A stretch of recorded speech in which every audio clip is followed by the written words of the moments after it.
Les studios, véritable institution tourangelle. Né au début des années 60, ce cinéma associatif est le plus grand cinéma art et essai de France. Il offre une programmation ouverte sur le monde, tout à la fois exigeante et populaire. C'est un cinéma populaire parce qu'on fait 350 000 entrées par an. Voilà, c'est beaucoup, c'est plus que beaucoup de cinémas commerciaux. Et c'est à la fois montrer des films qu'on qualifiera d'exigeants et des films grand public. Et c'est trouver un équilibre assez subtil en fait entre ces deux formes de films.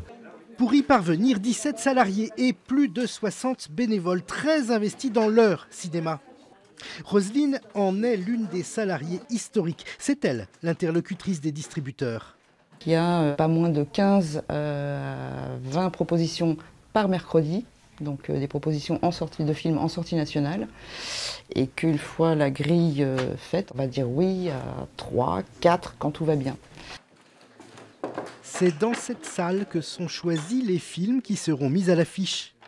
Chaque mois, Roselyne retrouve les membres du comité de programmation, tous bénévoles et très actifs. Et autour de la table, les discussions sont parfois passionnées. Je ne sais pas, on vote quand même? Non, bah oui, vous êtes tous d'accord pour ça? Qui n'est pas d'accord avec ça? Qui n'est pas d'accord avec ça? Personne. Alors, à part toi, c'est le casse-tête à chaque fois. Tous les mois. Plus le nombre de films sortant par semaine augmente, et donc forcément, plus augmente aussi le nombre de films intéressants, et enfin, du moins qui nous semblent intéressants, et qu'on aurait envie de diffuser en sortie nationale. Donc forcément, il faut faire des choix. Tout aussi investis, d'autres bénévoles se consacrent à la rédaction des carnets, petit opus mensuel dans lequel on retrouve infos sur les films, éditos et toute l'actualité des studios. Fraîchement rénovée, la maquette fait encore débat. Moi je trouve les titres un peu gros là. Voilà, moi je mais il trouve pourrait y aussi avoir marqué ici donc David Roux en rouge et en dessous le titre en noir. On comprendrait bien la différence entre les deux. Tout à fait. Nous sommes tous des bénévoles, tous des amateurs de cinéma. On a envie aussi de réagir et de faire partager nos réactions.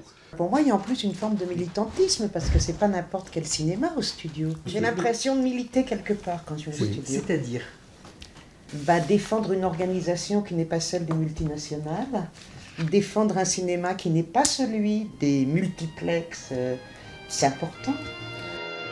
Aux côtés des salariés, les bénévoles défendent une certaine idée du cinéma dans toute sa diversité. Ensemble, ils sont la richesse des studios. Un cinquième, septième. Cooper, elle était bien celle-là.